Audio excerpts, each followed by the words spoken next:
दोस्तों आज 14 अक्टूबर 2022 को बजाज ऑटो लिमिटेड ने अपने Q2 के फाइनेंशियल रिजल्ट को पब्लिश कर दिया है। तो चलिए हम लोग इस रिजल्ट को देखते हैं। ये इस कंपनी का कॉन्सोलिडेटेड फाइनेंशियल रिजल्ट और यहाँ सारे फिगर करोड़ में बताए गए हैं accept earning per share. Q2 में total revenue from operation 10,203 crore के आसपास है, जो प्रीवियस क्वार्टर में ये 8,005 करोड़ था और प्रीवियस ईयर के Q2 में ये 8,762 करोड़ था। तो रेवेन्यू फ्रॉम ऑपरेशंस में ईयर ऑन ईयर बेसिस पर लगभग 16% की बढ़त है और क्वार्टर ऑन क्वार्टर बेसिस पर यह 27% बढ़ा है। Q2 में टोटल इनकम 10,536 करोड़ है, जो प्रीवियस क्वार्टर में ये 8,324 करोड़ था और प्रीवियस ईयर के Q2 में ये 9,080 करोड़ था। तो total income year on year basis पर 16% बढ़ा है और क्वार्टर ऑन क्वार्टर ये 26.5% बढ़ा है। Q2 में profit before tax and before exceptional item 2,203 crore है, जो प्रीवियस क्वार्टर में 1,534 करोड़ था और प्रीवियस ईयर के Q2 में ये 1,916 करोड़ था। तो profit before tax and before exceptional item में ईयर ऑन ईयर बेसिस पर लगभग 15% की बढ़त है और क्वार्टर ऑन क्वार्टर बेसिस पर ये 43.6% बढ़ा है। Q2 में इस कंपनी का नेट प्रॉफिट या profit after tax 1,719 crore 44 lakh है, जो प्रीवियस क्वार्टर में ये 1,163 करोड़ 33 लाख था और प्रीवियस ईयर के Q2 में ये 2,039 करोड़ 86 लाख था।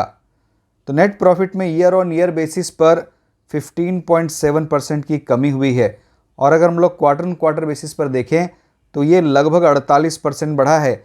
अब आप ये सोच रहे होंगे कि profit before tax and before exceptional item में ईयर ऑन ईयर बेसिस पर भी लगभग 15% की बढ़त हुई, तो नेट प्रॉफिट में ईयर ऑन ईयर बेसिस पर गिरावट क्यों हुई?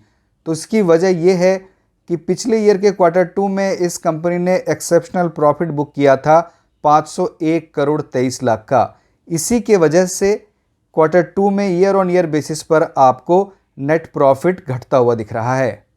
Q2 में इस कंपनी का अर्निंग पर शेयर 60 रुपये 10 पैसे है, जो प्रीवियस क्वार्टर में 40 रुपये 20 पैसे था और प्रीवियस ईयर के Q2 में ये 70 रुपये 50 पैसे था। तो ईयर ऑन ईयर बेसिस पर EPS में लगभग 15% की कमी है और अगर हम क्वार्टर ऑन क्वार्टर बेसिस पर देखें तो ये 49.5% बढ़ा है।